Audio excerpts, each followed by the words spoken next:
Meu mentorado chegava toda semana com a mesma sensação, a de que precisava pedir permissão para existir no trabalho. Ele dizia: Kleber, meu chefe controla absolutamente tudo. Se eu mando um e-mail, ele quer revisar. Se eu entro numa reunião, ele monitora. Se eu tomo uma decisão simples, ele pergunta por quê. Eu sinto que nunca é suficiente. E eu quero começar esse vídeo justamente por aqui. Porque o que ele vivia é muito mais comum do que muitas pessoas imaginam. E antes de continuar, se você ainda não me conhece, eu sou Kleber Mello, mentor de carreira. Eu ajudo profissionais a destravarem autoconfiança, reposicionarem sua imagem e acelerarem crescimento dentro das empresas, principalmente quando estão presos em ambientes difíceis ou relações desafiadoras, como chefes controladores. Voltando ao meu mentorado, quando um chefe controla demais, não é só sobre processos, é sobre emoção, é sobre insegurança e é sobre como isso vai moldando sua identidade profissional sem você perceber. Eu quero que você preste muita atenção nisso. Profissionais competentes começam a duvidar do próprio valor quando convivem diariamente com um líder controlador. Aos poucos, a pessoa passa a achar que não sabe fazer nada sozinha, que precisa de aprovação para cada passo, que tudo que faz precisa passar por algum tipo de filtro. E quando percebe, já não tem autonomia emocional nem confiança para tomar decisões simples. Foi exatamente isso que aconteceu com ele.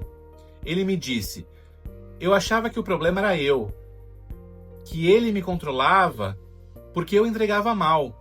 Mas quando olhei o contexto, ficou claro, ele era extremamente bom no que fazia, organizado, proativo, cuidadoso. O controle não tinha nada a ver com a performance. Tinha a ver com o medo. Medo do chefe, medo de parecer incompetente, medo de perder poder, medo de perder espaço. E sabe o que acontece quando um líder sente medo? Ele controla. Ele controla porque acredita que tudo está sempre em risco. E a consequência disso é um ciclo emocional muito cruel. O chefe controla porque tem medo. O profissional a ser controlado passa a ter medo também. E esse medo reforça ainda mais o controle. É como se cada mensagem, cada correção, cada pedido desnecessário fosse um lembrete de que você não pode errar. E aqui entra o ponto-chave que eu expliquei para ele e que eu quero explicar agora para você. Quando você é microgerenciado, você não está vivendo uma falta de confiança no seu trabalho. Você está convivendo com a ansiedade de outra pessoa. Ansiedade que não é sua, mas que vira sua se você não perceber. O ponto de virada para o meu mentorado veio quando eu disse uma frase simples: você não é o problema. Você está apenas observando a ansiedade de alguém que não sabe liderar sem controlar. Quando ele ouviu isso, algo mudou. Porque quando você para de personalizar o comportamento do outro, você começa a enxergar o cenário com mais clareza. E clareza no ambiente corporativo é poder, é autonomia. É o primeiro passo para quebrar o ciclo do microgerenciamento, da microgestão. Depois que ele entendeu isso, começamos o trabalho mais prático. E eu quero compartilhar aqui exatamente o que fizemos, porque talvez você esteja vivendo uma situação parecida e não saiba como agir. O primeiro passo foi comunicação proativa. Chefes controladores costumam agir movidos por antecipações. Eles imaginam que algo pode dar errado, então tentam controlar antes que aconteça.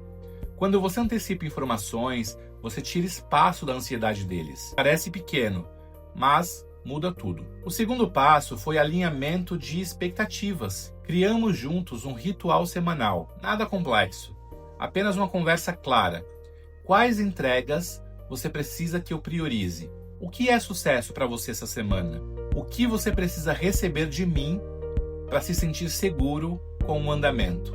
Esse tipo de alinhamento, ele tira o chefe do modo vigia e coloca no modo líder. Ele passa a olhar o todo e não cada passo que você dá. O terceiro passo foram limites sutis. E essa é uma parte que mais assusta as pessoas, Porque colocar limite não significa confrontar. O terceiro passo foram limites sutis, e essa é a parte que mais assustam as pessoas. Porque colocar limite não significa confrontar, não significa bater de frente, significa criar bordas, significa indicar de forma elegante que você é capaz. Frases simples como, deixa comigo, te atualizo no final do dia. Ou, por exemplo, pode deixar que essa parte eu fecho, te aviso quando tiver concluída. Esses microgestos sinalizam autonomia, sem parecer rebeldia. E líderes controladores respondem muito bem a isso. Com esses ajustes, comunicação proativa, alinhamento claro e limites inteligentes, ele começou a ver o comportamento do chefe mudar. E eu quero que você perceba uma coisa importante aqui. Ele não precisou ser duro, ele não precisou ser agressivo, não precisou entrar em conflito. Ele apenas aprendeu a reposicionar a relação emocional, e isso é o que realmente transforma o ambiente. E é aqui que tem um ponto psicológico muito importante. Quando você muda o seu padrão de resposta, você molda o padrão do comportamento do outro. Líderes controladores não mudam porque alguém manda. Eles mudam quando perdem espaço emocional para controlar. E foi exatamente isso que o meu mentorado conquistou. Poucas semanas depois, ele me mandou uma mensagem que eu não esqueço. Kleber, ele parou de me mandar mensagens desnecessárias. Ele me pediu menos atualizações. Ele ainda disse que confia no meu julgamento agora. E isso é muito poderoso. Porque quando a relação muda, a percepção muda. E quando essa percepção muda, a carreira começa a andar. Meu mentorado não virou outra pessoa. Ele só aprendeu a devolver aquilo que não era dele, a ansiedade do chefe. E aqui vai algo que talvez você nunca tenha ouvido. Muitas vezes o problema não é o seu desempenho, não é a sua entrega, não é o seu esforço. É o ambiente emocional em que você está inserido. E quando você entende isso, você começa a recuperar algo que talvez esteja faltando dentro de você, autoestima profissional. Você volta a enxergar como alguém capaz, inteligente, confiável. Você volta a respirar. E quando você respira, você volta a performar. Isso muda tudo. Mais autonomia, mais respeito, mais clareza, mais crescimento. Eu quero encerrar com um ponto fundamental. Se você tem um chefe controlador, saiba que você não está sozinho. Isso é muito mais comum do que parece. E existe um caminho, existe estratégia, existe saída. Você não precisa viver preso nesse ciclo. Se você quer entender como reposicionar essa relação, como recuperar sua confiança e como crescer, mesmo em ambientes difíceis, você pode agendar uma sessão gratuita de diagnóstico comigo. O link está aqui na descrição do vídeo. E antes de fechar, me conta uma coisa nos comentários. Seu chefe também controla tudo? Comenta, me vigia demais. Eu leio todos os comentários e isso pode virar tema para os próximos vídeos. Se esse conteúdo fez sentido, se inscreve no canal.